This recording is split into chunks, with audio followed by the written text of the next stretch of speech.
નમસ્કાર વિદ્યાર્થી મિત્રો, હું શૈલેષ દલસાણિયા હાર્દિક સ્વાગત કરું છું. હવે આપણે યુનિટ 5 છે પ્લેઇંગ વિથ ફાયર છે જોઈએ છે. ખાસ તો ટ્રાન્સલેશનમાં ખાસ ધ્યાન રાખજો, બરાબર.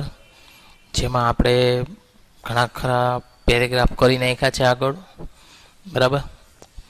તો જોઈએ છે, સ્ટાર્ટ કરીએ છીએ યુનિટ 5 પ્લેઇંગ વિથ ફાયર. આજે આપણે 10મો પેરેગ્રાફ છે પહોંચેલા છીએ. ઓકે, જોઈએ. ઇન ઇન્ડિયા એટલે કે ભારતમાં fire works use to be imported from China. Import કરવું એટલે શું થાય? આયાત કરવું. કે ફટાકડા ચાઇનામાંથી આયાત કરવામાં આવતા હતા. પેલા મોસ્ટ ઓફ છે એ ચાઇનામાંથી આયાત કરવામાં આવતા. During the second world war, during એટલે દરમિયાન, સેકન્ડ વર્લ્ડ વોર એટલે કે બીજા વિશ્વયુદ્ધ દરમિયાન ધીઝ ઇમ્પોર્ટ્સ એટલે કે આયાત વે સ્ટોપ્ડ. સ્ટોપ થવું એટલે બંધ થવું, કે આ આયાતો બંધ કરવામાં આવી. And the safety match producers of Sivakasi in Tamil Nadu, અને તામિલનાડુના સેફ્ટી મેચિસ એટલે ઓલા જે દિવાસળી જે બનાવનાર હોય એને શું કહેવાય? Safety matches. And the safety match producers of Sivakasi in Tamil Nadu, અને તામિલનાડુના શિવકાશીના દિવાસળીની પેટી બનાવનાર ઉત્પાદકોએ began manufacturing fireworks for Deepavali, કે દિવાળી માટે તેઓએ ફટાકડા બનાવવાની શરૂઆત કરી. તો જો આપણા ભારત દેશમાં તમિલનાડુનું જે શિવકાશી છે ત્યાં સૌથી વધારે ફટાકડાનું ઉત્પાદન થાય છે.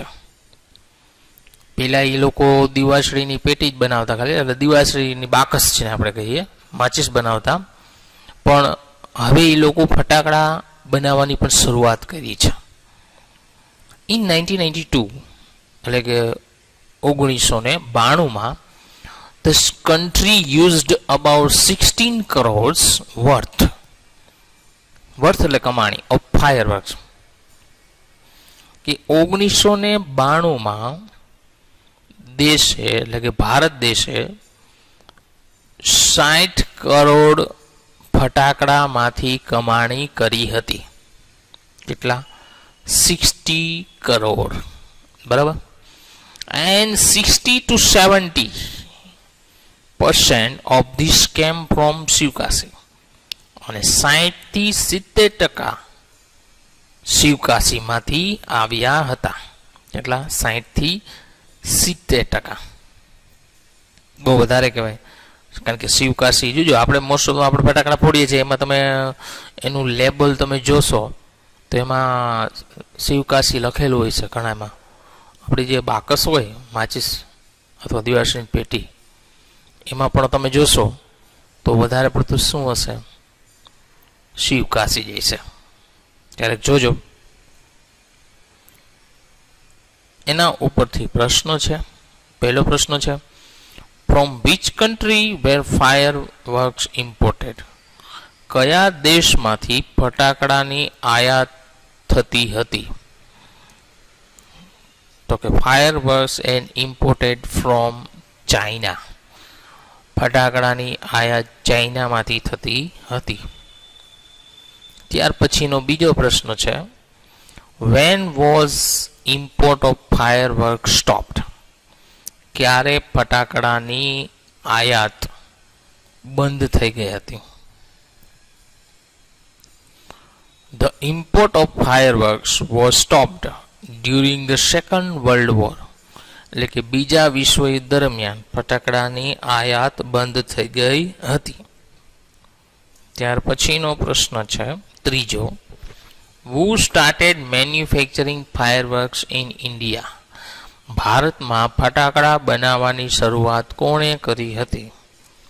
તો જવાબ છે the safety matches producer Sivakasi in Tamil Nadu, એટલે કે તામિલનાડુના શિવકાશીના સેફ્ટી મેચિસ બનાવનાર ઉત્પાદકોએ મેન્યુફેક્ચરિંગ ફાયરવર્ક ઇન ઇન્ડિયા, ભારતમાં ફટાકડા બનાવવાની શરૂઆત કરી હતી.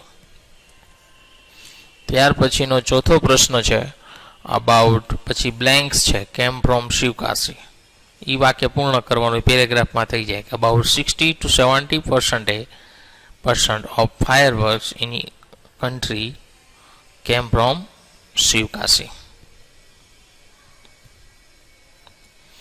11મો પેરેગ્રાફ છે ઇન શિવકાશી, એટલે કે શિવકાશીમાં fireworks are manufactured in a number of small units. Number of small units એટલે નાના નાના એકમોમાં. કે શિવકાશીમાં ફટાકડાનું ઉત્પાદન નાના નાના એકમોમાં કરવામાં આવે છે. એટલે કે નાના નાના એકમો, બહુ મોટું કારખાનું ન હોય, બરાબર, નાના નાના એકમોમાં છે એનું ઉત્પાદન થાય છે. એટલે એ એક સારી બાબત કહેવાય. આપણે સ્મોલ, આપણે કહીએ ને ગૃહ ઉદ્યોગની જેમ જ, ગૃહ ઉદ્યોગની જેમ જ એનું ઉત્પાદન થાય. કેમ ગૃહ ઉદ્યોગો હોય છે એ જ રીતે આપણે અહીંયા પણ જો અગરબત્તીના ગૃહ ઉદ્યોગ હોય છે, બરાબર, એવા બધા ઉદ્યોગો હોય ને, એમ શિવકાશીમાં પણ છે, બરાબર. એ નાના નાના સ્મોલ યુનિટ્સ હોય અને સ્મોલ યુનિટ્સમાં એનું ઉત્પાદન થાય. 3 months before the festival, 3 months before the festival, એટલે કે આ ફેસ્ટિવલના 3 મહિના પહેલા. કયો ફેસ્ટિવલ? તો કે આજે આપણે દિવાળીનો ફેસ્ટિવલ છે ને, એ ફેસ્ટિવલ. એટલે કે 3 months before the festival is the busiest time for these units. બરાબર, is the busiest time for this unit. બરાબર, કે એ લોકો માટે સૌથી બિઝીએસ્ટ ટાઈમ હોય છે, એટલે કે વ્યસ્ત સમય હોય છે. બરાબર, કારણ કે દિવાળીમાં જે લોકો જે મેન્યુફેક્ચરિંગ કરતા હોય એ લોકો માટે તો વધુ સારામાં સારું હોય છે. બરાબર, એટલે એ લોકો માટે બેસ્ટ હોય છે. Fireworks are transported to every nook and corner. Nook and corner એટલે ખૂણે ખૂણે of the country. એટલે કે ફટાકડાઓ છે દેશના ખૂણે ખૂણે ટ્રાન્સપોર્ટ એટલે પહોંચાડવામાં આવે છે. ફટાકડાઓ દેશના ખૂણે ખૂણે પહોંચાડવામાં આવે છે. The working condition of these units are however far from satisfactory. Working condition નો મીનિંગ શું થાય? ચાલુ સ્થિતિ. Far from satisfactory. Satisfactory એટલે સંતોષકારક. કે આ યુનિટની કાર્યક્ષમતા સંતોષકારકથી ખૂબ જ દૂર હોવા છતાં there are very few testing facility for quality and uniformity. Quality એટલે ગુણવત્તા, યુનિફોર્મિટીનો મીનિંગ થાય એકરૂપતા. કે ખૂબ જ ગુણવત્તા અને તેની એકરૂપતા માટે, ગુણવત્તા અને તેની એકરૂપતા માટે ટેસ્ટિંગની સુવિધાઓ ખૂબ જ ઓછી છે. હજી ભારતમાં જો, ભારતમાં ફટાકડાનું ઉત્પાદન ઘણું થાય છે, પણ એની જે ઉત્પાદન ક્ષમતા છે એ ખૂબ જ એમ કહેવાય ને કે બહુ ઓછી છે. બરાબર, એટલા માટે and hardly any safety measures in force. Safety measures એટલે સલામતીના માપદંડો, અને સલામતીના માપદંડો પણ ઓછા છે. This is why we hear of accident in Shivkashi year after year. અને તેથી આપણે દર વર્ષે, યર આફ્ટર યર એટલે કે દર વર્ષે છે એક શિવકાશીમાં અકસ્માતો સાંભળીએ છીએ. It is very difficult to get information on how to manufacture firework. કે ફટાકડાનું ઉત્પાદન કેવી રીતે થાય તેની માહિતી મેળવવી ખૂબ જ મુશ્કેલ છે, કારણ કે આમાં હું જનરલી બધા માહિતી ન મેળવી શકતા હોય, બરાબર. તો બધા ફટાકડા બનાવવા માટે આમાં હું ફટાકડા બનાવે, ઘણા બોમ્બે બનાવે, એટલા માટે ફટાકડા બનાવવાની માહિતી ઝડપથી ન મળે. Because it is not considered safe to give everybody the details. Consider કરવું માનવું, ડિટેલ્સ એટલે વિગત, કારણ કે તેને બધાને વિગત આપવી તે સલામત ગણાતી નથી. Only a very few reliable person, reliable એટલે ભરોસાપાત્ર, આર ટોટ ધીસ આર્ટ, માત્ર અમુક ભરોસાપાત્ર લોકોને જ આ કલા શીખવાડવામાં આવે છે. ત્યાર પછી એના બધી પ્રશ્નો છે. પહેલો પ્રશ્ન છે, why do fire accident take place in Sivakasi, કે શા માટે શિવકાશીમાં છે એ અકસ્માતો થાય છે. The fire accident take place in Shivkashi because there are hardly any safety measures in force, કે ત્યાં સલામતીના માપદંડો ખૂબ જ ઓછા પ્રમાણમાં છે. And there are very few testing facility for quality or uniformity, અથવા ત્યાં ગુણવત્તા અને એકરૂપતા માટેને ચકાસણીની સુવિધાઓ ઓછી છે. બીજો પ્રશ્ન છે, why are only few reliable person taught the art of an manufacturing firework, કે શા માટે ફટાકડાનું ઉત્પાદન એ અમુક ભરોસાપાત્ર લોકોને શીખવાડવામાં આવે છે. તો only a few reliable person are taught the art manufacturing firework because it is not consider safe to give everybody the details, કારણ કે તે બધાને વિગતો આપવી એ સલામત લાગતી નથી. ત્યાર પછીનો પ્રશ્ન છે, in Sivakasi firework are manufacture in, વાક્ય પૂર્ણ કરવાનું છે, a number of small units, નાના નાના એકમોમાં ઉત્પાદન કરવામાં આવે છે.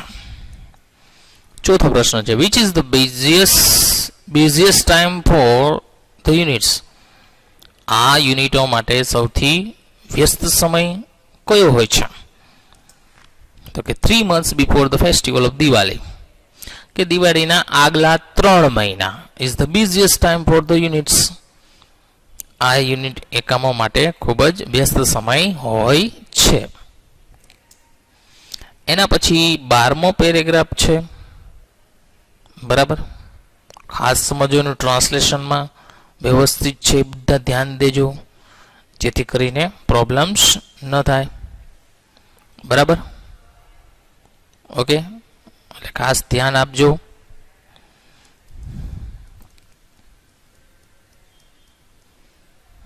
આ તો બધું આપણે જોઈ ગયા છે પહેલા, બરાબર. આગળનું છે, એના ઉપરથી આપણે પ્રશ્નો જોયા હતા બધા.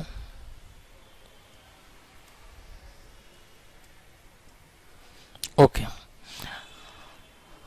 ઇન મેની કન્ટ્રીઝ, ઘણા દેશોમાં fireworks are not allowed to be used by individuals, એટલે કે વ્યક્તિગત રીતે, કે ઘણા દેશોમાં ફટાકડાનું ઉત્પાદન છે વ્યક્તિગત રીતે કરવા દેવામાં આવતું નથી, અથવા ફટાકડાનો ઉપયોગ વ્યક્તિગત રીતે કરવા દેવામાં આવતો નથી.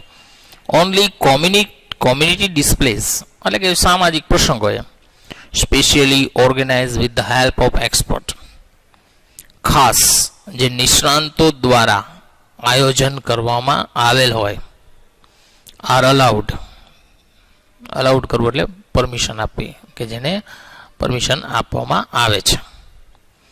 A great deal of care is taken for safety at these displays. Displays એટલે પ્રદર્શન, કેર એટલે કાળજી, કે આ પ્રદર્શનમાં ખૂબ જ કાળજી રાખવામાં આવે છે. However, આ ઉપરાંત, since even children are allowed to be play with fireworks in India, આ ઉપરાંત ભારતમાં તો બાળકોને પણ ફટાકડા ફોડવા દેવામાં આવે છે. It is important to observe certain safety rules. તેથી આપણે ચોક્કસ નિયમોનું પાલન કરવું અગત્યનું બને છે. અહીં ઓબ્ઝર્વ કરવું એટલે શું થાય? પાલન કરવું થાય. જોઈએ એના ઉપરથી પ્રશ્નો છે. પહેલો પ્રશ્ન છે, ઇન મેની કન્ટ્રીઝ, આ વાક્ય પૂર્ણ કરવાનું છે, are allowed. In many countries only community displays specially organise with the help of expert are allowed. આ વાક્યને આપણે પેરેગ્રાફમાંથી પૂર્ણ કરવાનું. બીજો પ્રશ્ન છે, why should we observe safety rules in India, કે શા માટે ભારતમાં છે સલામતીના નિયમોનું પાલન કરવું જોઈએ. તો કે we should observe safety rules in India, આપણે ભારતમાં સલામતીના નિયમોનું પાલન કરવું જોઈએ. Because even children are allowed to play with fireworks, કારણ કે ભારતમાં બાળકોને પણ ફટાકડા સાથે રમવા દેવામાં આવે છે. એના પછી 13મો પેરેગ્રાફ છે અને છેલ્લો લાસ્ટ પેરેગ્રાફ જોઈએ છે કે ફાયરવર્ક શુડ બી સ્ટોર્ડ, કે ફટાકડાઓને શુડ બી સ્ટોર્ડ, સ્ટોર કરવો એટલે સંગ્રહ કરવો. Handle at lit with care, lit with થોડીક કાળજી રાખીને, કે ફટાકડાનો સંગ્રહ છે થોડીક કાળજી રાખીને કરવો જોઈએ. They should never be stored or unpacked near a flame, flame એટલે જ્વાળા, ગેસ સિલિન્ડર એટલે ગેસ સિલિન્ડર, ઓર હીટર અથવા તો હીટર, કે તેઓને જ્વાળા, ગેસ સિલિન્ડર અથવા તો હીટરની નજીક તેનો સંગ્રહ કે તેને ખોલવાનો જોઈએ. અનપેક કરવું એટલે શું થાય? ખોલવું. One should never wear a long, long એટલે લાંબા, લૂઝ ક્લોથીસ એટલે ઢીલા, ઓર નાયલોન ક્લોથીસ તો નાયલોનના કપડા. When lighting crackers, lighting crackers કરવું એટલે ફટાકડાને ફોડવા, લાઇટનિંગ કરવું એટલે સળગાવવું તો ફોડવા. કે જ્યારે તમે ફટાકડાને સળગાવતા હોય ત્યારે લાંબા, ઢીલા અને નાયલોનના કપડાં પહેરવા જોઈએ નહીં. And since the powder in crackers is poisonous,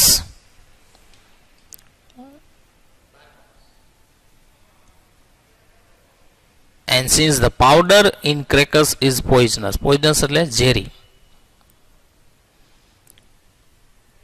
અને ફટાકડાનો પાવડર છે એ ઝેરી હોય છે, they should never be carried loose in your pocket, તેથી તેને તમારે ખિસ્સામાં રાખવું જોઈએ નહીં. કારણ કે ઘણા એ બધા ઓલા જે ગન પાવડર કે બ્લેક પાવડર હોય ને એ રાખતા હોય, ઓર યોર હેન્ડ અથવા હાથમાં.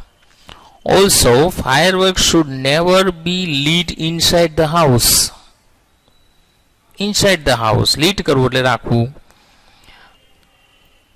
અને ફટાકડાઓને ઘરની અંદર પણ રાખવા ક્યારેય રાખવા જોઈએ નહીં. Never band over firework, band એટલે ઝૂકવું, વળવું, કે ફટાકડાની ઉપર ઝૂકવું કે વળવું જોઈએ નહીં. When you are lightning it, જ્યારે તમે તેને સળગાવતા હોય. And never use firework to frighten people, frighten એટલે શું થાય? ડરેલા, પીપલ એટલે લોકો, અને ડરેલા લોકો માટે છે ફટાકડાનો ઉપયોગ ક્યારે કરવો જોઈએ નહીં. If in spite of being careful, careful એટલે કાળજી, કે આટલી કાળજી રાખવા છતાં you do get burns, burn એટલે સળગવું, તો દાજી જવું. જો તમે દાજી જાઓ, ગો ટુ ડોક્ટર, તો ડોક્ટર પાસે જ જાઓ. Instead of applying oil or ointment, કે તેલ અથવા તો કોઈ લેપ, ઓઇન્ટમેન્ટનો મિનિંગ શું થાય? લેપ, કે તેલ અથવા તો કોઈ લેપ લગાડવાને બદલે તમે ડોક્ટર પાસે જાઓ. ઘણા બધાને શું દાજી તો તેલ લગાડે, એવું ન કરવું છે. વિથ કેર એન્ડ કન્સિડરેશન, કે થોડી કાળજી અને ધ્યાનથી we can make hour favourite festival a much safer one, આપણે આપણો પ્રિય તહેવાર છે ખૂબ જ સલામત બનાવી શકીએ છીએ. તો અહીંયા પાઠ આપણે પૂરો થાય છે. એના ઉપરથી પ્રશ્નો છે. પહેલો પ્રશ્ન છે, fireworks should be stored, handled and lit with care. આ વાક્ય પૂર્ણ કરવાનું છે જે આપણે ટેક્સ્ટ બુકમાં હોય છે. What care should be taken to store and unpack fireworks? કે આપણે ફટાકડાને સંગ્રહ અને એને ખોલવામાં શું કાળજી રાખવી જોઈએ? તો છે fireworks should never be stored or unpacked near the flame એટલે જ્વાળા, or gas cylinder or heater. કે ફટાકડાઓને જ્વાળા, ગેસ સિલિન્ડર અથવા હીટરની નજીક ખોલવા કે એનો સંગ્રહ કરવો જોઈએ નહીં. What kind of clothes should we not wear while lighting fireworks? કે આપણે કયા પ્રકારના કપડાં છે એ ફટાકડાઓ સળગાવતી વખતે ન પહેરવા જોઈએ? તો જવાબ છે while lighting fireworks કે ફટાકડા ફોડતી વખતે we should not wear a long, loose or nylon clothes કે લાંબા, ઢીલા અને નાયલોન ક્લોથ્સ પહેરવા જોઈએ નહીં. ત્યાર પછીનો પ્રશ્ન છે ચોથો. Why should we not carry crackers in our hand? શા માટે આપણે ફટાકડાઓને હાથમાં ન લઈ જવા જોઈએ? તો કે we should not carry crackers in our hand. આપણે આપણા ફટાકડાઓને હાથમાં ન લઈ જવા જોઈએ because કારણ કે the powder in them is poisonous. કે તેમાં રહેલો પાવડર છે ઝેરી હોય છે. પાંચમો પ્રશ્ન છે what care should we take while lighting fireworks? કે ફટાકડા સળગાવતી વખતે શું કાળજી રાખવી જોઈએ? તો કે fireworks should never be lit inside a house. કે એક તો ફટાકડાઓને ઘરમાં ન રાખવા જોઈએ and we should never bend એટલે ઝૂકવું over a firework. ફટાકડા ઉપર ઝૂકવું ન જોઈએ when we are lighting it જ્યારે આપણે તેને સળગાવતા હોઈએ. છઠ્ઠો પ્રશ્ન છે if you do get a burn જો તમે સળગી જાઓ આ વાક્ય પૂર્ણ કરવાનું છે. if you do get burns go to doctor instead of applying oil or ointment. કે તેલ અથવા કોઈ લેપ લગાડવાને બદલે તમે ડોક્ટર પાસે જાઓ. તો મિત્રો અહીંયા આપણો પાઠ પણ પૂરો થાય છે. બરાબર. વિડીયો જોવા બદલ આપ સૌનો ખૂબ